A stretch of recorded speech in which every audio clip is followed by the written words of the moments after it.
Hi friends, welcome to Challenger app. ഞാൻ വിഷ്ണുരാജ് ആയൂർ.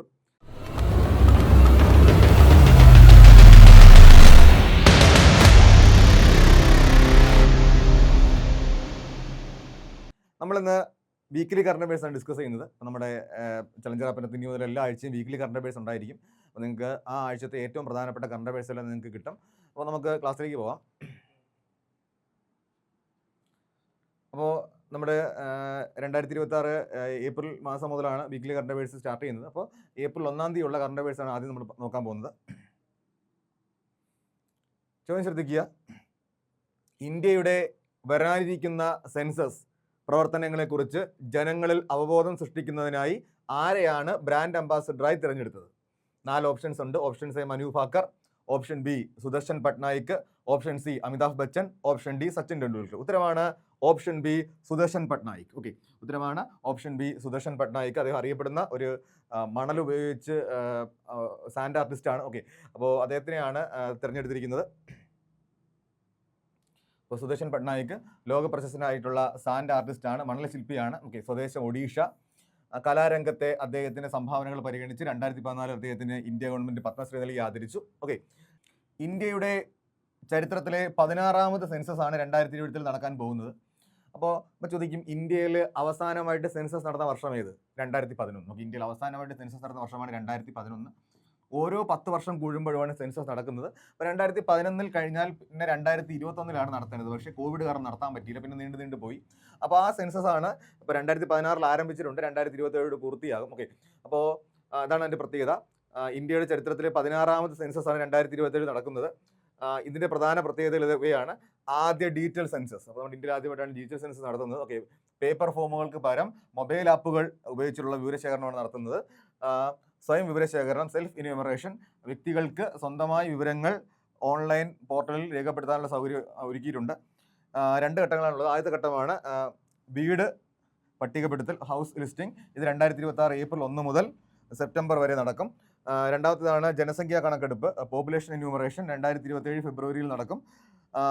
വിവരശേഖരണത്തിന് 16 വിവിധ ഭാഷകളിൽ ലഭ്യമാണ്, അതും ഓർത്തു വച്ചിരിക്കുക. അപ്പോൾ എന്താണ്, സുദർശൻ പട്നായിക് അറിയപ്പെടുന്ന സാൻഡ് ആർട്ടിസ്റ്റാണ്. അദ്ദേഹത്തിനെയാണ് നമ്മുടെ സെൻസസുമായി ബന്ധപ്പെട്ട് അതിൻ്റെ പ്രവർത്തനങ്ങൾ, അതിൻ്റെ ഒരു ബ്രാൻഡ് അംബാസിഡർ അല്ലെങ്കിൽ എന്താണ് അവബോധം സൃഷ്ടിക്കാനായിട്ട് ബ്രാൻഡ് അംബാസിഡറായിട്ട് തിരഞ്ഞെടുത്തിരിക്കുന്നത് ഓർത്തു വച്ചിരിക്കുക. അപ്പോൾ അദ്ദേഹം സാൻഡ് ആർട്ടിസ്റ്റ് ആണെന്നുള്ള കാര്യം, ഒഡീഷ സ്വദേശിയാണെന്നുള്ള കാര്യം ഓർത്തു വച്ചിരിക്കുക. ഇനി 2026 ആബേൽ പുരസ്കാരത്തിന് അർഹനായ പ്രശസ്ത ഗണിതശാസ്ത്രജ്ഞനാരാണ്? അപ്പോൾ ഗണിതശാസ്ത്ര മേഖലയിൽ കൊടുക്കുന്ന അവാർഡാണ് ആബേൽ പുരസ്കാരം. 2026 ആബേൽ പുരസ്കാരത്തിന് അർഹനായ പ്രശസ്ത ഗണിതശാസ്ത്രജ്ഞനാരെന്നുള്ളതാണ് ചോദ്യം. Option A Luis Caffarelli, option B ഗേഡ് Faltings, option C Akshay Venkatesh, option D Dennis Sullivan. അപ്പോൾ എ ആണോ, ബി ആണോ, സി ആണോ, ഡി ആണോ? ഉത്തരമാണ് ഓപ്ഷൻ ബി ഗേഡ് ഫ്ലാറ്റിങ്സ്. അപ്പോൾ ഗ്ലേഡ് ഫ്ലാറ്റിങ്സ് ആണ് ഉത്തരം. നമുക്ക് നോക്കാം അദ്ദേഹത്തിൻ്റെ പ്രത്യേകത എന്തൊക്കെയാണെന്ന്. അപ്പോൾ ആരാണ് ഗ്ലേഡ് ഫ്ലാറ്റിങ്സ്? ഓക്കെ, ഗണിതശാസ്ത്രത്തിലെ കഠിനമായ സമസ്യകൾ പരിഹരിക്കുന്നതിൽ വിദഗ്ധനാണ് അദ്ദേഹം. രാജ്യം ജർമ്മനി. ഇനി എന്താണ് നമ്മളുടെ ഈ അവാർഡ് നോർവീജിയൻ ഗണിതശാസ്ത്രജ്ഞനായ നീൽസ് ഹെൻഡ്രിക് ആബേലിന്റെ സ്മരണാർത്ഥമാണ് നൽകുന്നത്. ചോദിക്കും, ആബേൽ പുരസ്കാരം നൽകുന്ന രാജ്യം ഏത്? നോർവേ. ഓക്കെ, ഇനി ഗണിതശാസ്ത്രത്തിലെ അടിസ്ഥാന പ്രശ്നങ്ങൾക്ക് പുതിയ ഉത്തരങ്ങൾ കണ്ടെത്തുന്നവർക്കാണ് ഈ ബഹുമതി നൽകുന്ന രാജ്യമാണ് നോർവേ, നമ്മൾ നേരത്തെ പറഞ്ഞു. ഇനി കുട്ടികൾക്കിടയിലെ സമൂഹ മാധ്യമങ്ങളുടെ ഉപയോഗം നിയന്ത്രിക്കുന്നത് സംബന്ധിച്ച് പഠിക്കാൻ രൂപീകരിച്ച പാർലമെന്റ് സമിതിയുടെ അധ്യക്ഷനാര്? 4 ഓപ്ഷൻസ് ആണ്. Option A Rahul Gandhi, option B Nishikant Dubey, option C Smriti Irani, option D Ashwini Vaishnaw. ഉത്തരമാണ് option B Nishikant Dubey. Okay, ഉത്തരമാണ് option B Nishikant Dubey. Okay, അപ്പോൾ നമുക്കറിയാം നമ്മുടെ ഇന്ത്യയിൽ ഇപ്പോൾ സമൂഹ മാധ്യമങ്ങൾ വലിയ രീതിയിൽ ഉപയോഗിക്കുന്നു. അപ്പോൾ ഈ കൊച്ചു കുട്ടികളൊക്കെ അതിനകത്ത് ദുരുപയോഗം ചെയ്യപ്പെടുന്നത്. ഓരോ ആൾക്കാർ ഫേക്ക് ഐ ഡി ഒക്കെ ക്രിയേറ്റ് ചെയ്തിട്ട് കുട്ടികൾക്ക് മെസ്സേജ് അയക്കുകയും തട്ടിക്കൊണ്ടുപോവുകയും ലൈംഗികമായി ദുരുപയോഗം ചെയ്യുകയും ഭീഷണിപ്പെടുത്തി പണം തട്ടിലൊക്കെ നടന്നുകൊണ്ടിരിക്കുകയാണ്. അപ്പോൾ അതിനൊരു പരിഹാരത്തിന് വേണ്ടിയിട്ട് ഈ കുട്ടികൾക്ക് സമൂഹ മാധ്യമങ്ങളിൽ ഒരു നിയന്ത്രണം വേണം, അല്ലെങ്കിൽ അവർ മോണിറ്റർ ചെയ്യപ്പെടണം എന്നുള്ള രീതിയിലുള്ള ചർച്ചകളാണ് പോയിക്കൊണ്ടിരിക്കുന്നത്. അപ്പോൾ അവിടെ നമുക്കൊരു മാതൃകയുണ്ട്. അപ്പോൾ ചോദിക്കും, 16 വയസ്സിന് താഴെയുള്ള ആളുകൾക്ക് സോഷ്യൽ മീഡിയ നിരോധിച്ച രാജ്യം ഏത്? 16 വയസ്സിൽ താഴെയുള്ള കുട്ടികൾക്ക് സോഷ്യൽ മീഡിയ നിരോധിച്ച രാജ്യമാണ് ഓസ്ട്രേലിയ. ഓക്കെ, 2025 ഡിസംബർ മാസമാണ് ഇത് പ്രാബല്യത്തിൽ വന്നു. അപ്പോൾ ഓസ്ട്രേലിയയുടെ ഒരു മാതൃക നമ്മുടെ മുമ്പിലുണ്ട്. കാരണം അവർ 16 വയസ്സിൽ താഴെയുള്ള കുട്ടികൾക്ക് ഓസ്ട്രേലിയയിൽ സോഷ്യൽ മീഡിയസ് ഉപയോഗിക്കാൻ അനുവാദമില്ല. അതുകൊണ്ടാണ് അവരത് 2025 ഡിസംബർ മാസം നിരോധിച്ചത്. അപ്പോൾ അത് ഓർത്ത് വെച്ചിരിക്കുക. അപ്പോൾ അതേ മാതൃകയിൽ നമ്മുടെ ഇന്ത്യയും വെക്കൊണ്ടിരിക്കുകയാണ്. കാരണം ഇവിടെ ആവശ്യമാണെന്നൊരു തോന്നലുണ്ടായത്. അതുകൊണ്ടാണ് ഒരു കമ്മിറ്റിയൊക്കെ രൂപീകരിച്ചിരിക്കുന്നത്. കുട്ടികൾക്കിടയിൽ വർദ്ധിച്ചു വരുന്ന സോഷ്യൽ മീഡിയ സ്വാധീനം, ഓൺലൈൻ സുരക്ഷ, ദുരുപയോഗം തടയൽ എന്നിവയെക്കുറിച്ച് പഠിക്കുക. സോഷ്യൽ മീഡിയ അക്കൗണ്ടുകൾ തുടങ്ങുന്നതിന് നിശ്ചിത പ്രായപരിധി നടപ്പിലാക്കുന്നതിനെക്കുറിച്ച് ആലോചിക്കുക. നമുക്കറിയാം, ഞാൻ പറഞ്ഞു, ഓസ്ട്രേലിയയിൽ 16 വയസ്സിൽ താഴെയുള്ള കുട്ടികൾക്ക് സോഷ്യൽ മീഡിയ ഉപയോഗിക്കാൻ അനുവാദമില്ല. അതേപോലെ നമ്മുടെ ഇന്ത്യയിലും ഒരു പ്രായത്തിൻ്റെ ഒരു മാനദണ്ഡം കൊണ്ടുവരും. ഓക്കെ, ഇനി കുട്ടികളുടെ മാനസികാരോഗ്യത്തെ ദോഷകരമായി ബാധിക്കുന്ന ഉള്ളടക്കങ്ങൾ തടയുക. രക്ഷിതാക്കൾക്ക് കുട്ടികളുടെ ഓൺലൈൻ പ്രവർത്തനങ്ങൾ നിരീക്ഷിക്കാനുള്ള സംവിധാനങ്ങൾ മെച്ചപ്പെടുത്തുക എന്നുള്ളതൊക്കെയാണ് അതുകൊണ്ടാണ് ആ കമ്മിറ്റി രൂപീകരിച്ചിരിക്കുന്നത്. ഇനി തെലങ്കാന സർക്കാർ ആവിഷ്കരിച്ച ടോളി മുദ്ദ പദ്ധതിയുടെ പ്രധാന ഗുണഭോക്താക്കൾ ആരൊക്കെയാണ്? ഓപ്ഷൻ എ 65 വയസ്സിന് മുകളിൽ പ്രായമുള്ള വനിതകൾ, ഓപ്ഷൻ ബി 6 വയസ്സ് താഴെയുള്ള അംഗൻവാടി കുട്ടികൾ, ഓപ്ഷൻ സി ഗർഭിണികളായ സ്ത്രീകൾ, ഓപ്ഷൻ ഡി തൊഴിലില്ലാത്ത യുവാക്കൾ. അപ്പോൾ പദ്ധതിയുടെ പേരാണ് ടോളി മുദ്ദ പദ്ധതി. ഓക്കെ, അപ്പോൾ അതിൻ്റെ പ്രത്യേകതയാണ് 6 വയസ്സിൽ താഴെയുള്ള അംഗൻവാടി കുട്ടികളെയാണ് ഇതിലേക്ക് ഉൾപ്പെടുത്തിയിരിക്കുന്നത്. ഓക്കെ, അത് ഓർത്ത് വച്ചിരിക്കുക. ഇനി 6 വയസ്സിൽ താഴെയുള്ള കുട്ടികളെ പോഷകാഹാരക്കുറവ് പരിഹരിക്കുക, അംഗൻവാടികളിലെ കുട്ടികളുടെ ഹാജർ നില വർദ്ധിപ്പിക്കുക, കുട്ടികൾക്ക് പോഷകാഹാര സമൃദ്ധമായ ഭക്ഷണം ഉറപ്പാക്കുക എന്നുള്ളതൊക്കെയാണ് ഈ പദ്ധതിയുടെ ലക്ഷ്യം. ഇനി തെലങ്കാന മുഖ്യമന്ത്രിയാണ് എ രേവന്ത് റെഡ്ഡി. ചോദിക്കും, കാരണം അടുത്തിടെ ഇലക്ഷനിടയ്ക്ക് മുഖ്യമന്ത്രി പിണറായി വിജയനുമായിട്ട് അങ്ങോട്ടും ഇങ്ങോട്ടും ഇവർ രണ്ടുപേരും അങ്ങോട്ടും ഇങ്ങോട്ടും ചെറിയ വാഗ്വാദങ്ങളൊക്കെ ഉണ്ടായി, അങ്ങോട്ടും ഇങ്ങോട്ടും പരിഹസിച്ചു. അതൊക്കെ വലിയ വാർത്തകളൊക്കെ. അപ്പോൾ ചോദിക്കും, ആരാണ് തെലങ്കാന മുഖ്യമന്ത്രി? A Revanth Reddy, party Congress. Okay, party Congress.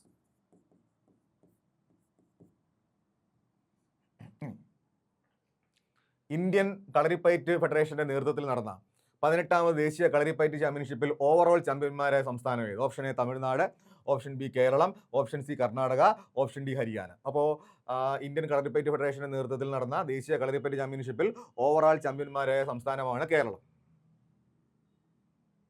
കേരളമാണോ ചാമ്പ്യന്മാരായത്? അപ്പോൾ ചാമ്പ്യന്മാർ കേരളം, 2ാം സ്ഥാനം ഹരിയാന, 3ാം സ്ഥാനം തമിഴ്നാട്. ഓക്കെ, വേദിയാണ് സെൻട്രൽ സ്റ്റേഡിയം തിരുവനന്തപുരം. ഓക്കെ, നടന്ന വേദിയാണ് സെൻട്രൽ സ്റ്റേഡിയം തിരുവനന്തപുരം. ഇനി ഇന്ത്യൻ കളരിപ്പയറ്റ് ഫെഡറേഷനാണ് ഇത് നടത്തിയത്. നമ്മളിനി ഏപ്രിൽ 2 കറണ്ട് അഫയേഴ്സിലേക്ക് പോവുകയാണ്. ശ്രദ്ധിക്കുക, ഒരു രാജ്യം ഒരു തിരഞ്ഞെടുപ്പ് ലക്ഷ്യമിട്ടുള്ള 129ാം ഭരണഘടനാ ഭേദഗതി ബിൽ പരിശോധിക്കുന്ന സംയുക്ത പാർലമെന്ററി സമിതിയുടെ അധ്യക്ഷനാര്? Option A Ramnath Kovind, option B P Chaudhary, option C Amit Shah, option D NK Singh. ഉത്തരമാണ് ഓപ്ഷൻ ബി പി ചൗധരി. അപ്പൊ എന്താണ് ഒരു രാജ്യം ഒരു തെരഞ്ഞെടുപ്പ്? നമുക്ക് ലോക്സഭയിലേക്കും എല്ലാ സംസ്ഥാന നിയമസഭകളിലേക്കും ഒരേ സമയം തെരഞ്ഞെടുപ്പ് നടത്തുക എന്നുള്ള രീതിയാണിത്. ഭരണപരമായ ചിലവുകൾ കുറയ്ക്കാനും വികസന പ്രവർത്തനങ്ങൾ തടസ്സമില്ലാതെ മുന്നോട്ട് കൊണ്ടുപോകാനും ഇത് സഹായിക്കുമെന്ന് കരുതപ്പെടുന്നു. ഓക്കെ, ഇനി ഇതിനായി അവതരിപ്പിച്ച ബില്ലാണ് 129ാം ഭരണഘടനാ ഭേദഗതി ബില്ല്.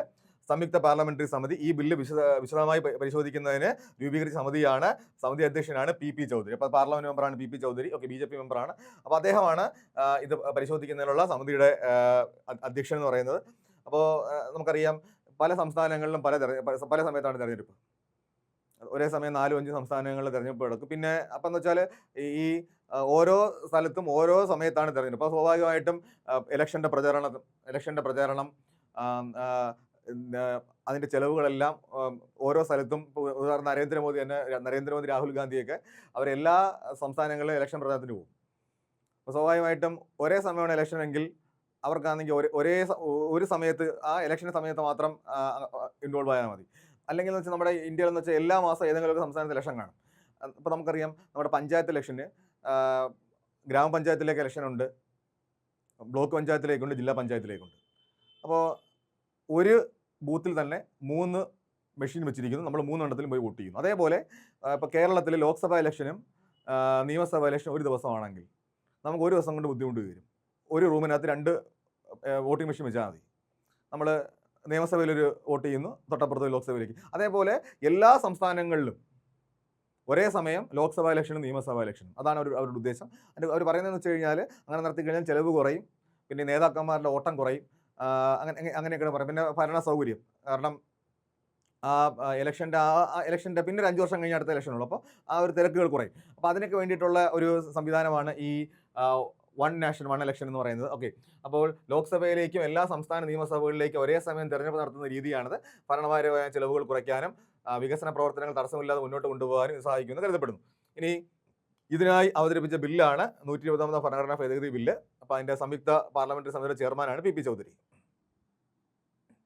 ഇനി ശ്രദ്ധിക്കപ്പോൾ ഇതിനെപ്പറ്റി പഠിക്കാൻ ആദ്യം നിയമിച്ചത് രാംനാഥ് കോവിന്ദിനെയാണ്. ഇന്ത്യയുടെ മുൻ രാഷ്ട്രപതി രാംനാഥ് കോവിന്ദിനെയാണ് അതിന് വേണ്ടിയിട്ട് നിയമിച്ചിരുന്നത്. അപ്പോൾ അതിനെപ്പറ്റി പറയുന്നത് നോക്കൂ, ലോക്സഭയിലേക്കും വിവിധ സംസ്ഥാന നിയമസഭകളിലേക്കും ഒരേ സമയം തെരഞ്ഞെടുപ്പ് നടത്തുന്നതിനെ കുറിച്ച് പഠിക്കാനായി കേന്ദ്ര സർക്കാർ രൂപീകരിച്ച ഉന്നതതല സമിതിയാണിത്. ഓക്കെ, ഇനി മുൻ രാഷ്ട്രപതി രാംനാഥ് കോവിന്ദാണ് അതിന്റെ അധ്യക്ഷനായിരുന്നത്. ഓക്കെ, അത് രൂപീകരിച്ചത് 2023 സെപ്റ്റംബർ 2-ാം തീയതിയാണ്. 2024 മാർച്ച് 14 റിപ്പോർട്ട് സമർപ്പിച്ചു. അപ്പോൾ ഇന്ത്യയുടെ മുൻ രാഷ്ട്രപതിയായിട്ടുള്ള രാംനാഥ് കോവിന്ദിനെയാണ് ഇതിനെപ്പറ്റി പഠിക്കാൻ വേണ്ടി ആദ്യം നിയമിച്ചത്. ഓക്കെ, ഇനി ലക്ഷ്യമാണ് രാജ്യം മുഴുവൻ ഒറ്റ തെരഞ്ഞെടുപ്പ് നടത്തുന്നതിന്റെ സാധ്യതകളും ഭരണഘടനാപരമായ വശങ്ങളും പരിശോധിക്കുക എന്നുള്ളതാണ് ഇതിന്റെ പ്രത്യേകത.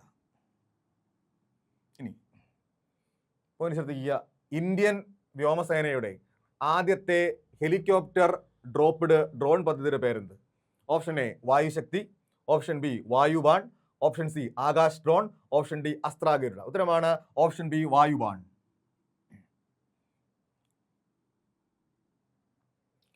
ഹെലികോപ്റ്ററിൽ നിന്നും ഡ്രോണുകളെ ആകാശത്ത് വെച്ച് വിക്ഷേപിക്കുന്ന രീതിയാണിത്. ഓക്കെ, ശത്രുക്കളുടെ നീക്കങ്ങൾ നിരീക്ഷിക്കാനും കൃത്യമായ ആക്രമണങ്ങൾ നടത്താനും ഈ ഡ്രോണിനെ സഹായിക്കുന്നു. ഓക്കെ, ഇനി നേരിട്ട് പറന്നെത്താൻ പ്രയാസമുള്ള ദുർഘടമായ പ്രദേശങ്ങളിൽ ഡ്രോണുകളെ വിന്യസിക്കാൻ ഇത് സഹായിക്കും.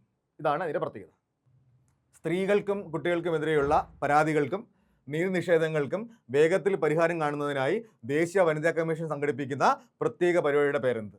ഓപ്ഷൻ എ മഹിളാ ശക്തി കേന്ദ്ര, ഓപ്ഷൻ ബി മഹിളാ ജൻ സുൻവായി, ഓപ്ഷൻ സി മഹിളാ ഇ ഹാത്ത്, ഓപ്ഷൻ ഡി നാരി അദാലത്ത്. ഉത്തരമാണ് ഓപ്ഷൻ ബി മഹിളാ ജൻ സുൻവായി. ഓക്കെ, സ്ത്രീകൾക്കും കുട്ടികൾക്കും എതിരെയുള്ള അതിക്രമങ്ങൾ, വിവേചനങ്ങൾ, നിയമപരമായ പ്രശ്നങ്ങൾ എന്നിവയിൽ നേരിട്ട് പരാതി കേൾക്കുകയും വേഗത്തിൽ നടപടിയെടുക്കുകയും ചെയ്യുക. ഓക്കെ, സംഘാടകർ ദേശീയ വനിതാ കമ്മീഷന്റെ നേതൃത്വത്തിൽ വിവിധ സംസ്ഥാനങ്ങളിലെ പോലീസ് വകുപ്പുമായി സഹകരിച്ചാണ് ഇത് നടപ്പിലാക്കുന്നത്. ഓക്കെ, പ്രവർത്തന രീതിയാണ് കമ്മീഷൻ അംഗങ്ങളും പോലീസ് ഉദ്യോഗസ്ഥരും നേരിട്ട് പങ്കെടുത്തുകൊണ്ട് പരാതിക്കാരുടെ പ്രശ്നങ്ങൾ കേൾക്കുകയും പരിഹാരത്തിന് നിർദ്ദേശങ്ങൾ നൽകുകയും ചെയ്യും. ശ്രദ്ധിക്കുക, സോഷ്യൽ മീഡിയ, ഡേറ്റിംഗ്, ഗെയിമിംഗ് ആപ്പുകളിൽ KYC നോ യുവർ കസ്റ്റമർ പരിശോധന നിർബന്ധമാക്കാൻ ശുപാർശ ചെയ്ത പാർലമെന്ററി സമിതിയുടെ അധ്യക്ഷയാര്? Option A Smriti Irani, option D Purandeswari, okay, option C Nirmala Sitharaman, option D Meenakshi Lekhi. ഉത്തരമാണ് option B D Purandeswari. Okay,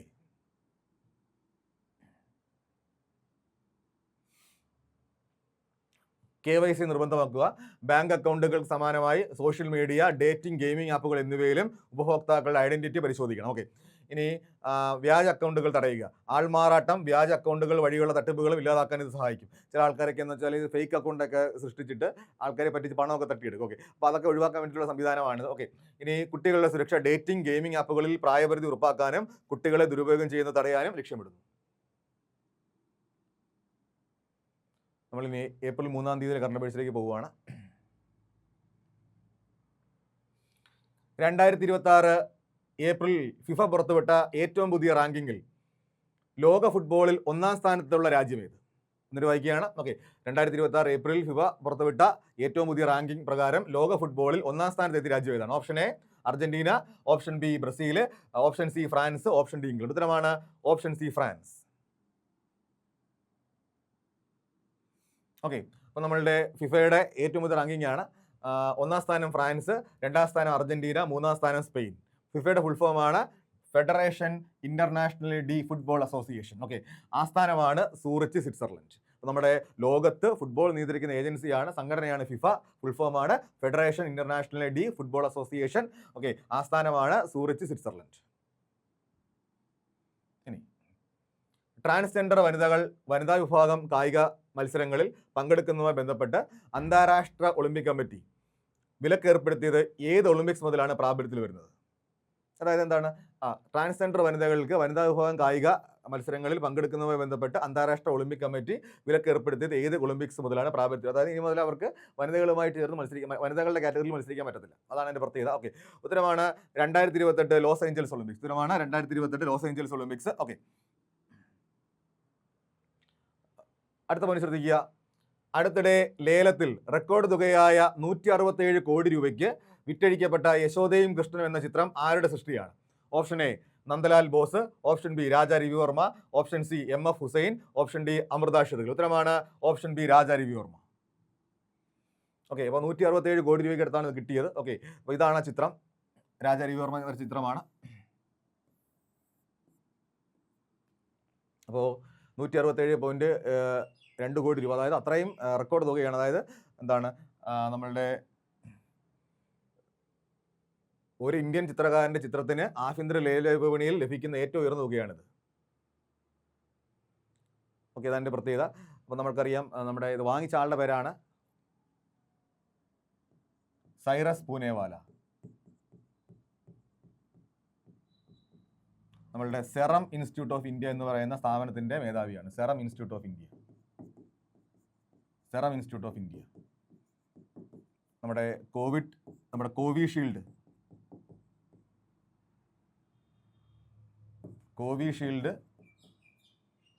vaccine നിർമ്മിച്ച സ്ഥാപനമാണ്. ഓക്കെ, കോവിഷീൽഡ് വാക്സിൻ നിർമ്മിച്ച സ്ഥാപനമാണ് സെറം ഇൻസ്റ്റിറ്റ്യൂട്ട് ഓഫ് ഇന്ത്യ. അതിൻ്റെ ഓണറാണ് സൈറസ് പൂനെവാല. അദ്ദേഹമാണ് വാങ്ങിച്ചത്, ഇത്രയും പൈസ കൊടുത്ത് വാങ്ങിച്ചത്. ഓക്കെ, അപ്പോൾ ഒരു ഇന്ത്യൻ ചിത്രകാരൻ്റെ ചിത്രത്തിന് ആഭ്യന്തര ലേല വിപണിയിൽ കിട്ടുന്ന ഏറ്റവും ഉയർന്ന തുകയാണിത്. വാങ്ങിച്ച ആളുടെ പേരാണ് സൈറസ് പൂനെവാല. അദ്ദേഹം സെറം ഇൻസ്റ്റിറ്റ്യൂട്ട് ഓഫ് ഇന്ത്യയുടെ മേധാവിയാണ്. അപ്പോൾ കോവിഷീൽഡ് വാക്സിൻ നിർമ്മിച്ച കോവിഡ് സമയത്ത് കോവിഷീൽഡ് വാക്സിൻ നിർമ്മിച്ച സ്ഥാപനമാണ് serum institute of India. Okay, അടുത്തത് ദേശീയ ദുരന്ത നിവാരണ സേനയുടെ പുതിയ ഡയറക്ടർ ജനറലായി നിയമിക്കപ്പെട്ടതാണ്. Option A Anish Dayal Singh, option B Atul Karwal, option C Nitin Agarwal, option D Piyush Anand. ഉത്തരമാണ് option D Piyush Anand. Okay, അപ്പോൾ നമ്മളുടെ NDRFന്റെ ഫുൾ ഫോമാണ് നാഷണൽ ഡിസാസ്റ്റർ റെസ്പോൺസ് ഫോഴ്സ്. അപ്പോൾ അതിൻ്റെ പുതിയ മേധാവിയാണ് പീയൂഷ് ആനന്ദ്. നമ്മളിനി ഏപ്രിൽ 4-ാം തീയതി കറണ്ട് അഫയേഴ്സിലേക്ക് പോവുകയാണ്. നോക്കുക, വിദ്യാർത്ഥികൾക്ക് ഡിജിറ്റൽ ലേണിംഗ് സപ്പോർട്ട് നൽകുന്നതിനായി മേഘാലയ സർക്കാർ ആരംഭിച്ച പ്രോജക്റ്റ് ആസ്പെയർ എന്ന പദ്ധതിയുടെ പൂർണ്ണ രൂപം എന്താണ്? Option A advanced student potential for interactive and remote education, option B accelerating student potential through interactive and remote education, option C academic support program for interactive and remote education, option D active student participation in remote education. ഉത്തരമാണ് option B accelerating student potential through interactive and remote education. Okay, അപ്പോൾ accelerating student potential through interactive and remote education, aspire. Okay, aspire എന്നാണ് അതിൻ്റെ പദ്ധതിയുടെ പേര്. Okay, ഈ പദ്ധതി നടപ്പിലാക്കുന്നത് നീതി ആയോഗിൻ്റെ സജീവമായ പിന്തുണയോട് കൂടിയിട്ടാണ്. ഓക്കെ, അപ്പോൾ ഓർത്ത് വെച്ചിരിക്കുക. അപ്പോൾ നോക്കൂ, അപ്പോൾ മേഘാലയ ഗവൺമെന്റും നീതി ആയോഗും ചേർന്ന് നടപ്പിലാക്കുന്ന പദ്ധതിയാണ്. മേഘാലയ ഗവൺമെന്റും നീതി ആയോഗും ചേർന്ന് നടപ്പിലാക്കുന്ന പദ്ധതിയാണ്. ഓക്കെ,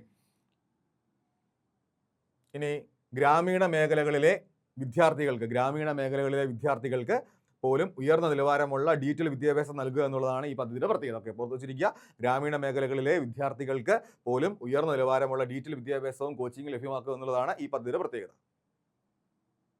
ചോദ്യം ശ്രദ്ധിക്കുക, നമോ ഡ്രോൺ ദീദി യോജന NDDY പ്രകാരം ഏറ്റവും കൂടുതൽ വനിതാ സ്വയം സഹായ സംഘങ്ങൾ ഡ്രോൺ പൈലറ്റ് പരിശീലനം പൂർത്തിയാക്കിയ സംസ്ഥാനം ഏതാണ്? Option A Kerala, option B Tamil Nadu, option C Karnataka, option D Uttar Pradesh. ഉത്തരമാണ് ഓപ്ഷൻ സി കർണാടക. കാർഷിക മേഖലയിൽ ഡ്രോൺ സാങ്കേതികവിദ്യ പ്രോത്സാഹിപ്പിക്കുന്നതിനും ഗ്രാമീണ സ്ത്രീകളെ ശാക്തീകരിക്കുന്നതിനുമായി കേന്ദ്ര സർക്കാർ ആവിഷ്കരിച്ച പദ്ധതിയാണ് നമോ ഡ്രോൺ ദീദി യോജന. ഓക്കെ, പദ്ധതിയുടെ പേരാണ് നമോ ഡ്രോൺ ദീദി യോജന. ഓക്കെ, ഉദ്ഘാടനം 2023 നവംബർ 30-നാണ്. 2023 നവംബർ 30-നാണ് ഓക്കെ ഇത് ഉദ്ഘാടനം ചെയ്യപ്പെട്ടത്. ഓക്കെ, പ്രധാനമന്ത്രി നരേന്ദ്രമോദി വീഡിയോ കോൺഫറൻസിലൂടെയാണ് ഈ പദ്ധതിക്ക് തുടക്കം കുറിച്ചത്. ഓക്കെ, അപ്പോൾ അത് ഓർത്ത് വെച്ചിരിക്കുക, 2023 നവംബർ 30-ന് പ്രധാനമന്ത്രി നരേന്ദ്രമോദി വീഡിയോ കോൺഫറൻസിങ്ങിലൂടെയാണ് ഈ പദ്ധതിക്ക് തുടക്കം കുറിച്ചെന്നുള്ള കാര്യം ഓർത്ത് വെച്ചിരിക്കുക. ഓക്കെ, അപ്പോൾ ഒന്ന് സംഭവം എന്ന് വെച്ചാൽ ഇപ്പം ഡ്രോണുകൾ ഇപ്പോൾ വലിയ വ്യാപകമായിട്ട് കൃഷി സ്ഥലത്ത് ഉപയോഗിക്കുന്നുണ്ട്. അതായത് നമ്മുടെ ഈ മരുന്ന് തളിക്കാനും ഈ പെസ്റ്റിസൈഡ് തളിക്കാനും പിന്നെ വെള്ളം പല ഭാഗത്തും വെള്ളം സ്പ്രേ ചെയ്യാനും ഒക്കെ ഈ ഡ്രോണുകൾ ഉപയോഗിക്കുന്നുണ്ട്. അപ്പോൾ ആ ഡ്രോണുകളുടെ പരിശീലനവും ആ സംവിധാനമൊക്കെ ഇപ്പോൾ ഇവർക്കാണെങ്കിൽ ഈ പദ്ധതി അനുസരിച്ചുള്ള ആൾക്ക് ഡ്രോൺ മേടിക്കാൻ സബ്സിഡിയൊക്കെ കിട്ടും. അപ്പോൾ അതാണ് പദ്ധതിയുടെ പ്രത്യേകത. അപ്പോൾ 2023 നവംബർ 30-ന് പ്രധാനമന്ത്രി നരേന്ദ്രമോദി വീഡിയോ കോൺഫറൻസിലൂടെയാണ് ഈ പദ്ധതി തുടക്കം കുറിച്ചെന്ന കാര്യം ഓർത്ത് വെച്ചിരിക്കുക. അപ്പോൾ ഒന്നുകൂടി ഞാൻ പറയുകയാണ് ആ പോയിന്റ്. ഓക്കെ, നോക്കൂ, നമോ ഡ്രോൺ ദീദി യോജന പ്രകാരം ഏറ്റവും കൂടുതൽ വനിതാ സ്വയം സഹായ സംഘങ്ങൾ ഡ്രോൺ പൈലറ്റ് പരിശീലനം പൂർത്തിയാക്കിയ സംസ്ഥാനമാണ് കർണാടക. ഇനി ഇന്ത്യയുടെ ഗഗൻയാൻ ദൗത്യത്തിനായി തിരഞ്ഞെടുക്കപ്പെട്ട ബഹിരാകാശ സഞ്ചാരികൾക്ക് നൽകുന്ന പ്രത്യേക പരിശീലന പരിപാടിയുടെ പേരെന്ത്? Option A project Shakti, option B mission Mitra, option C mission Akash, option D operation Gagan. അപ്പോൾ ഏതാണ് നമ്മളുടെ ഇന്ത്യയുടെ ഗഗൻയാൻ ദൗത്യത്തിനായി തിരഞ്ഞെടുക്കപ്പെട്ട ബഹിരാകാശ സഞ്ചാരികൾക്ക് നൽകുന്ന പ്രത്യേക പരിശീലന പരിപാടിയുടെ പേര്? എ ആണോ, ബി ആണോ, സി ആണോ, ഡി ആണോ? ഉത്തരമാണ് option B mission Mitra. Okay, mission Mitra full form ആണ് mapping of interoperable traits and response assessment. ഇന്ത്യയുടെ മനുഷ്യ ബഹിരാകാശ ദൗത്യമായ ഗഗൻയാന്റെ ഭാഗമായി ബഹിരാകാശ സഞ്ചാരികൾക്ക് നൽകുന്ന പ്രത്യേക പരിശീലന പരിപാടിയാണ്. ഓക്കെ, ഇനി ഈ പരിശീലനം നടക്കുന്നത് ലേ ലഡാക്കിലാണ്. ഓക്കെ, ബഹിരാകാശത്തിന് സമാനമായ കുറഞ്ഞ ഓക്സിജൻ, കഠിനമായ തണുപ്പ്, ഉയർന്ന ഉയരം എന്നീ സവിശേഷതകൾ ഉള്ളതിനാലാണ് ലേ ലഡാക്ക് തിരഞ്ഞെടുക്കാൻ കാരണം. ഓക്കെ, ഇനി ഈ പരിശീലനത്തിന് പ്രധാനമായിട്ട് പങ്കുവഹിക്കുന്ന 2 സ്ഥാപനങ്ങളാണ്. ഒന്ന് ISRO human space flight centre HSFC, okay, Bangalore. അതായത് നമ്മുടെ ഗഗൻയാൻ പദ്ധതി അനുസരിച്ച് ബഹിരാകാശത്ത് പോകുന്ന ആളുകൾക്ക് പരിശീലനം കൊടുക്കാനുള്ള സ്ഥാപനമാണ് ഹ്യൂമൻ സ്പേസ് ഫ്ലൈറ്റ് സെന്റർ, ബാംഗ്ലൂരിലാണ് പ്രവർത്തിക്കുന്നത്. മുമ്പ് ചോദിച്ചിട്ടുണ്ട്. ഓക്കെ, ഇനി നമ്മുടെ ഇന്ത്യൻ എയർഫോഴ്സ് മേൽനോട്ടം വഹിക്കുന്ന മറ്റൊരു സ്ഥാപനമാണ് institute of aerospace medicine. Okay, institute of aerospace medicine. ഈ 2 സ്ഥാപനങ്ങളുമാണ് പദ്ധതിക്ക്, നമ്മുടെ ഈ പരിശീലന പദ്ധതിക്ക് മേൽനോട്ടം വഹിക്കുന്നത്. ഓക്കെ, ഇനി ഇന്ത്യൻ വ്യോമസേനയുടെ കീഴിലുള്ള ഈ സ്ഥാപനം ബഹിരാകാശ യാത്രികരുടെ ആരോഗ്യ പരിശോധനയിലും ശാരീരിക സന്നദ്ധത ഉറപ്പാക്കുന്നതിലും വിദഗ്ധരാണ്. ക്ലിയർ ആണല്ലോ? ഓക്കെ, ശ്രദ്ധിക്കുക. 2026 നടന്ന പ്രഥമ ഖേലോ ഇന്ത്യ ട്രൈബൽ ഗെയിംസിൽ ഏറ്റവും കൂടുതൽ പോയിന്റുകൾ നേടി കിരീടം കരസ്ഥമാക്കിയ സംസ്ഥാനം ഏത്? ഓക്കെ, ഒന്ന് റിപ്പീറ്റ് ചെയ്യാണ്. പ്രഥമ ഖേലോ ഇന്ത്യ ട്രൈബൽ ഗെയിംസിൽ ഏറ്റവും കൂടുതൽ പോയിന്റുകൾ നേടി കിരീടം കരസ്ഥമാക്കിയ സംസ്ഥാനം ഏതാണ്? Option A Odisha, option B Jharkhand, option C Karnataka, option D Madhya Pradesh. അപ്പൊ എ ആണോ, ബി ആണോ, സി ആണോ, ഡി ആണോ? ഓക്കെ, ഉത്തരമാണ് ഓപ്ഷൻ സി കർണാടക. ഉത്തരമാണ് ഓപ്ഷൻ സി കർണാടക. ഓക്കെ, അപ്പോൾ ഒന്നാം സ്ഥാനം കിട്ടിയത് കർണാടകയ്ക്കാണ്, 23 സ്വർണം. 2ാം സ്ഥാനം ഒഡീഷ, 21 സ്വർണം. ഓക്കെ, 3ാം സ്ഥാനം ജാർഖണ്ഡ്, 16 സ്വർണം. ഇനി പഠിക്കാമെന്ന് പറഞ്ഞ പ്രധാനമാണ് കേരളത്തിന്റെ സ്ഥാനം, 23ാം സ്ഥാനം. ആകെ 3 മെഡലുകൾ, 2 വെള്ളി, 1 വെങ്കലം. അപ്പം നിങ്ങൾ പ്രധാനമായിട്ടും പഠിക്കേണ്ടത് 1ാം സ്ഥാനം കിട്ടിയ സംസ്ഥാനത്തിന്റെ പേരും കേരളത്തിന്റെ പേര് റാങ്കുമാണ്. അപ്പോൾ 1ാം സ്ഥാനം കിട്ടിയത് കർണാടകയ്ക്കാണ്, കേരളത്തിന്റെ സ്ഥാനം 23ാം സ്ഥാനമാണ്. ഓക്കെ, ആകെ 3 മെഡലുകൾ, 2 വെള്ളി, 1 വെങ്കലം. ഓക്കെ, ഇനി ആതിഥേയർ, അതായത് ആരാണ് ഹോസ്റ്റ് ചെയ്തത്? ഛത്തീസ്ഗഡ് ഹോസ്റ്റ് ചെയ്തത് ഛത്തീസ്ഗഡ് ആണ്. ഇനി ശ്രദ്ധിക്കൂ, ബുദ്ധമത തത്വങ്ങളും സമാധാന സന്ദേശങ്ങളും പ്രചരിപ്പിക്കുന്നതിനായി 2026 സംഘടിപ്പിക്കുന്ന രാജ്യാന്തര ബുദ്ധമത സമ്മേളനത്തിന്, ഇന്റർനാഷണൽ ബുദ്ധിസ്റ്റ് കോൺക്ലേവ്, ആതിഥേയത്വം വഹിക്കുന്ന ഇന്ത്യൻ സംസ്ഥാനം ഏതാണ്? Option A Bihar, option B Uttar Pradesh, option C Telangana, option D Maharashtra. ഉത്തരമാണ് ഓപ്ഷൻ സി തെലങ്കാന. ഇറാനും ഇസ്രയേലും US പിന്തുണയോടെ തമ്മിലുള്ള സംഘർഷം മൂലമുണ്ടായ ഊർജ്ജ പ്രതിസന്ധിയെ തുടർന്ന് ഇന്ധന റേഷനിങ് ഏർപ്പെടുത്തിയ ആദ്യത്തെ യൂറോപ്യൻ യൂണിയൻ രാജ്യം ഏതാണ്? Option A Germany, option B Slovenia, option C Hungary, option D Poland. ഉത്തരമാണ് ഓപ്ഷൻ ബി സ്ലൊവേനിയ. നമുക്കറിയാം, ലോകം മുഴുവൻ ഇപ്പോൾ പ്രതിസന്ധിയിലാണ്, ഇന്ധനത്തിന്റെ പ്രതിസന്ധിയിലാണ്. ഇസ്രായേലും അമേരിക്കയും കൂടി ഇറാനെ ആക്രമിച്ചു, അവർ തിരിച്ചടിച്ചു. ഹോർമസ് കടലെടുക്ക് ഇറാൻ അടച്ചു. അതോടുകൂടി 100 കണക്കിന് കപ്പലുകളാണ് അവിടെ കിടക്കുന്നത്. പലർക്കും ഇന്ധനം കൊണ്ടുവരാൻ പറ്റുന്നില്ല. പല രാജ്യങ്ങളുടെ അവസ്ഥ വലിയ പ്രതിസന്ധിയിലാണ്. നമ്മുടെ കേരളത്തിൽ പോലും പല ഹോട്ടലുകളും അടച്ചുപൂട്ടി, LPGയുടെ കിട്ടാനില്ലാത്തതുകൊണ്ട് ആകെ പ്രതിസന്ധിയിലാണ്. വില വർദ്ധിക്കുന്നു. അപ്പോൾ 1 മാസം കൂടെ യുദ്ധം മുന്നോട്ട് പോവുകയാണെങ്കിൽ ലോകം മൊത്തം പ്രതിസന്ധിയിലാവും. കാരണം അത്രത്തോളം ഇന്ധന ദൗർലഭ്യവും സാധനങ്ങളുടെ വിലക്കയറ്റവും ഒക്കെ ഉണ്ടാവും. അപ്പോൾ അത്രയും പ്രതിസന്ധിയിൽ കടന്നുപോയിക്കൊണ്ടിരിക്കുകയാണ്. അപ്പോൾ ഒരു രാജ്യം എന്ത് ചെയ്തു? ഇത് മുൻകൂട്ടി കണ്ടെന്ത് ചെയ്തു? അവിടെ ഇന്ധനത്തിന് റേഷനിങ്, അതായത് ഇത്രേ കൊടുക്കാവുന്ന രീതിയിലേക്ക് കാര്യങ്ങൾ കൊണ്ടുവന്നു. അപ്പോൾ ആ രാജ്യത്തിന്റെ പേരാണ് സ്ലൊവേനിയ. ഓക്കെ, നമ്മൾ ഏപ്രിൽ 5 കറണ്ട് അഫയേഴ്സിലേക്ക് പോവുകയാണ്. ശ്രദ്ധിക്കുക, 7 ഭൂഖണ്ഡങ്ങളിലെയും ഏറ്റവും ഉയർന്ന അഗ്നിപർവ്വതങ്ങൾ ഏറ്റവും വേഗത്തിൽ കീഴടക്കി ഗിന്നസ് വേൾഡ് റെക്കോർഡ് നേടിയ ഇന്ത്യക്കാരനാര്? Option A Satyarup Siddhanta, option B Bhupathi Raju Anmish Varma, option C Arjun Vajpai, option D Malavath Purna. ഉത്തരമാണ് ഓപ്ഷൻ ബി ഭൂപതി രാജു അൻമിഷ് വർമ്മ. അപ്പോൾ അദ്ദേഹത്തിന്റെ ജന്മനാട് വിശാഖപട്ടണം, ആന്ധ്രാപ്രദേശ്. ഓക്കെ, വെറും 92 ദിവസവും 4 മണിക്കൂർ 45 മിനിറ്റും കൊണ്ടാണ് അദ്ദേഹം ഈ ലക്ഷ്യം പൂർത്തിയാക്കിയത്. ഓക്കെ, അപ്പോൾ വളരെ പ്രധാനപ്പെട്ട ഒരു പോയിന്റ് ആണത്. ശ്രദ്ധിക്കുക, കേരളത്തിലെ അംഗൻവാടികളെ ശിശു സൗഹൃദ കേന്ദ്രങ്ങളാക്കി മാറ്റുക എന്ന ലക്ഷ്യത്തോടു കൂടി സംസ്ഥാന സർക്കാർ ആവിഷ്കരിച്ച പദ്ധതി ഏതാണ്? Option A Varnam, option B Chayam, option C Kanavu, option D Punchiri. ഉത്തരമാണ് ഓപ്ഷൻ ബി ചായം. ഓക്കെ, ഇനി ചായത്തിന്റെ ഫുൾ ഫോം ആണ് child friendly anganwadis yielded through adornment and make over. Directorate general of civil ഏവിയേഷന്റെ DGCA പുതിയ മേധാവിയായി നിയമിക്കപ്പെട്ട വ്യക്തിയാര്? Option A Vikram Devdutt, option B Vir Vikram Yadav, option C Piyush Anand, option D Vivek Srivastava. ഉത്തരമാണ് option B Vir Vikram Yadav. Okay, ശ്രദ്ധിക്കുക, 2026 ഏപ്രിലിൽ അതിവേഗം പടരുന്ന 5ാം പനി മീസൽസ് നിയന്ത്രിക്കുന്നതിനായി അടിയന്തര വാക്സിനേഷൻ ക്യാമ്പയിൻ ആരംഭിച്ച ഇന്ത്യയുടെ അയൽ രാജ്യം ഏത്? Option A Nepal, option B Bangladesh, option C Sri Lanka, option D Myanmar. ഉത്തരമാണ് ഓപ്ഷൻ ബി ബംഗ്ലാദേശ്. നമ്മളിനി ഏപ്രിൽ 6-ാം തീയതിയിലെ കറണ്ട് അഫയേഴ്സിലേക്ക് പോവുകയാണ്.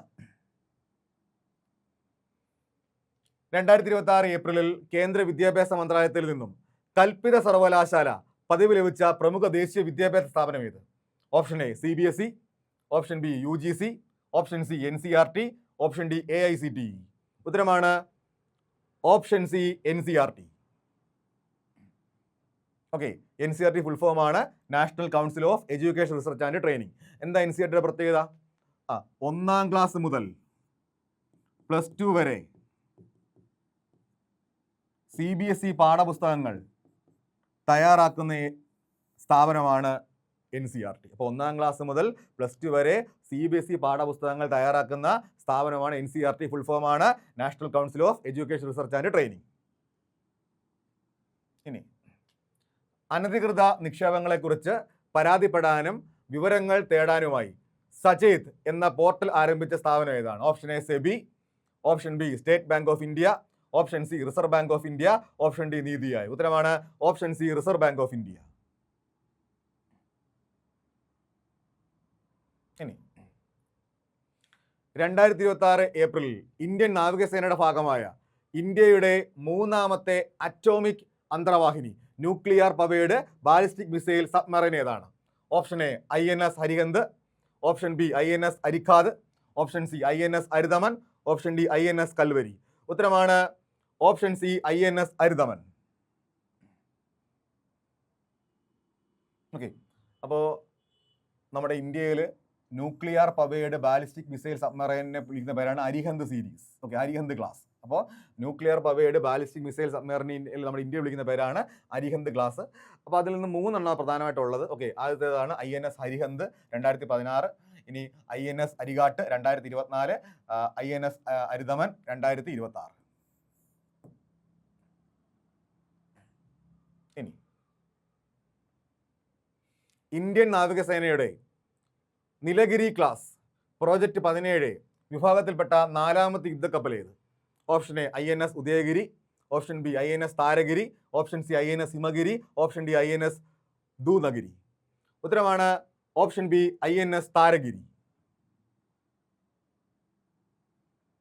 ഓക്കെ, അപ്പോൾ എന്താണ് നമ്മളുടെ ഈ നീലഗിരി ക്ലാസ് എന്ന് വെച്ച് കഴിഞ്ഞാൽ സ്റ്റെൽത്ത് യുദ്ധക്കപ്പലുകൾ, അതായത് ശത്രുവിൻ്റെ റഡാറിൽ കാണാൻ കഴിയാത്ത യുദ്ധക്കപ്പലുകൾ എന്ന് സ്റ്റെൽത്ത് യുദ്ധക്കപ്പലുകൾ. അപ്പോൾ ഈ നമ്മുടെ ഇന്ത്യൻ നാവികസേനയുടെ നീലഗിരി ക്ലാസ് എന്ന് വെച്ച് കഴിഞ്ഞാൽ എന്താണ്? സ്റ്റെൽത്ത് വിഭാഗത്തിൽപ്പെടുന്ന കപ്പലുകളാണ്. ഇനി ഇന്ത്യയിലെ ആദ്യത്തെ പ്രോട്ടോടൈപ്പ് ഫാസ്റ്റ് ബ്രീഡർ റിയാക്ടർ സ്ഥിതി ചെയ്യുന്നത് ഏത് സംസ്ഥാനത്താണ്? ഓക്കെ, ഇന്ത്യയിലെ ആദ്യത്തെ പ്രോട്ടോടൈപ്പ് ഫാസ്റ്റ് ബ്രീഡർ റിയാക്ടർ സ്ഥിതി ചെയ്യുന്നത് ഏത് സംസ്ഥാനത്താണ്? Option A Karnataka, option B Tamil Nadu, option C Maharashtra, option D Gujarat. ഉത്തരമാണ് ഓപ്ഷൻ ബി തമിഴ്നാട്. ഉത്തരമാണ് ഓപ്ഷൻ ബി തമിഴ്നാട്. ഓക്കെ, തമിഴ്നാട്ടിലെ കൽപ്പാക്കത്ത് സ്ഥിതി ചെയ്യുന്ന 500 മെഗാവാട്ട് ശേഷിയുള്ള പ്രോട്ടോടൈപ്പ് ഫാസ്റ്റ് ബ്രീഡർ റിയാക്ടർ ആണ്, അത് ഓർത്ത് വെച്ചിരിക്കുക. ഇനി റഷ്യയ്ക്ക് ശേഷം വാണിജ്യപരമായ ഫാസ്റ്റ് ബ്രീഡർ റിയാക്ടർ പ്രവർത്തിപ്പിക്കുന്ന രണ്ടാമത്തെ രാജ്യമായി ഇന്ത്യ മാറി. അപ്പോൾ പ്രധാന ഉദ്ദേശം എന്ന് വെച്ചാൽ ഇലക്ട്രിസിറ്റി ഉൽപ്പാദിപ്പിക്കുക എന്നുള്ളത്, വൈദ്യുതി ഉൽപ്പാദിപ്പിക്കുക എന്നതാണ് ഏറ്റവും പ്രധാനപ്പെട്ട ഇതിൻ്റെ ധർമ്മം. വൈദ്യുതി ഉൽപ്പാദിപ്പിക്കുക. ക്ലിയർ ആണല്ലോ. ഇനി മ്യാൻമാറിന്റെ പുതിയ പ്രസിഡന്റായി അടുത്തിടെ ചുമതലയേറ്റത് ആരാണ്? Option A Aung San Suu Kyi, option B Min Aung ഹൈങ്, option C Win Myint, option D U Myint Swe. ഉത്തരമാണ് option B Min Aung ഹൈങ്.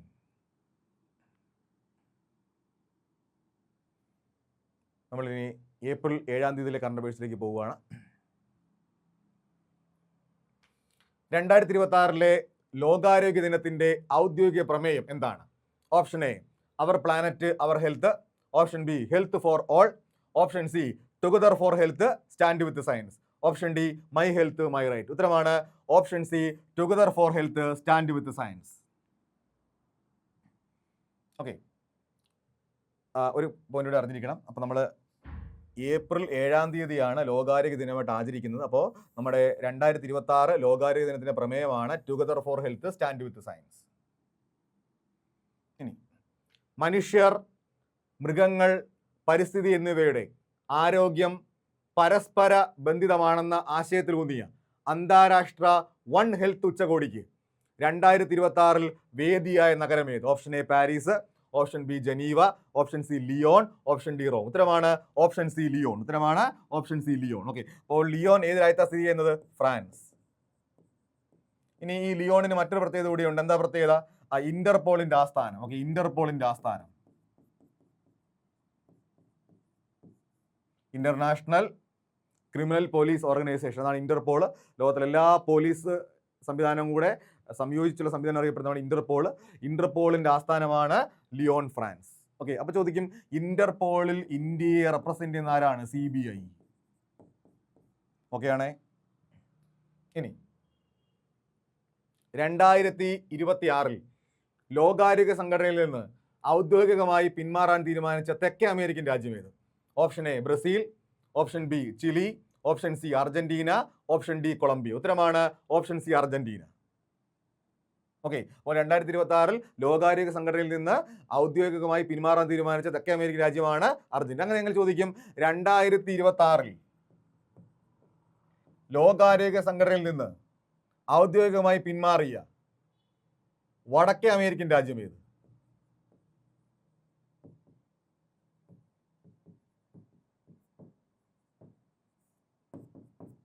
America. Clear ആണ്. ഇനി വിയറ്റ്നാമിന്റെ പുതിയ പ്രസിഡന്റായി അടുത്തിടെ തിരഞ്ഞെടുക്കപ്പെട്ട വ്യക്തിയാര്? Okay, option B Pham Minh Chinh, option B Nguyen Phu Trong, option C To Lam, option D Vo Van Thuong. ഉത്തരമാണ് option C To ലാം.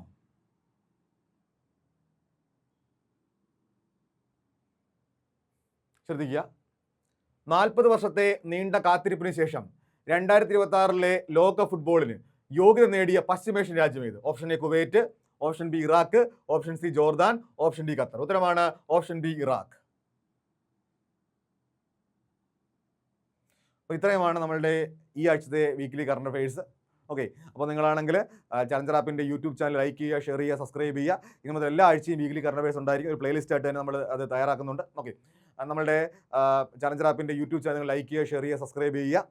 അങ്ങനെ ചെയ്തു കഴിഞ്ഞാൽ നിങ്ങൾക്ക് പുതിയ പുതിയ നോട്ടിഫിക്കേഷൻസ്, പുതിയ സിലബസുകൾ എല്ലാം നിങ്ങൾക്ക് അറിയാൻ പറ്റും. PSC ബന്ധപ്പെട്ട എല്ലാ വിഷയങ്ങളും നിങ്ങൾക്ക് അറിയാൻ പറ്റും. മാത്രമല്ല പുതിയ പുതിയ ക്ലാസ്സുകൾ നിങ്ങൾക്ക് ലഭിക്കും. ഓക്കെ, നമ്മളുടെ ടെലിഗ്രാം ഗ്രൂപ്പിൻ്റെ ലിങ്ക് താഴെ സബ്സ്ക്രിപ്ഷനിൽ കൊടുത്തിട്ടുണ്ട്. നിങ്ങൾക്ക് ടെലിഗ്രാം ഗ്രൂപ്പിൽ ജോയിൻ ചെയ്യുകയാണെങ്കിൽ നോട്ട്സ് നിങ്ങൾക്ക് അതിൽ അവൈലബിൾ ആണ്. ഓക്കെ, മാത്രമല്ല നമ്മുടെ ചലഞ്ചർ ആപ്പിൻ്റെ മൊബൈൽ ആപ്പിൻ്റെ ലിങ്കും താഴെ കൊടുത്തിട്ടുണ്ട്. നിങ്ങൾക്കാണെങ്കിൽ അത് ഡൗൺലോഡ് ചെയ്ത് യൂസ് ചെയ്യാം. വളരെ യൂസർ ഫ്രണ്ട്ലി ആയിട്ടുള്ള ഒരു ആപ്ലിക്കേഷനാണ്. നിങ്ങൾക്ക് ഓരോന്ന് നിങ്ങൾക്കാണെങ്കിൽ പുതിയ ക്വസ്റ്റ്യൻ പേപ്പർ ചെയ്ത് പഠിക്കാനായാലും ശരി, നിങ്ങൾക്കാണെങ്കിൽ കോഴ്സ് എടുത്ത് പഠിക്കാനായാലും ശരി, ഏറ്റവും മികച്ച ഒരു പ്ലാറ്റ്ഫോമാണ് തയ്യാറാക്കിയിരിക്കുന്നത്. അതെല്ലാം നിങ്ങൾ ഫലപ്രദമായിട്ട് പ്രയോജനപ്പെടുത്തുക. അപ്പോൾ ഏറ്റവും മികച്ച രീതിയിൽ പരിശീലനം നേടേണ്ടത് ഇനി വരുന്ന പരീക്ഷകൾക്ക് അത്രയും പ്രധാനപ്പെട്ട കാര്യമാണ്. അപ്പോൾ നമുക്ക് മറ്റൊരു ക്ലാസ്സിൽ കാണാം. അതുവരെ ഗുഡ് ബൈ.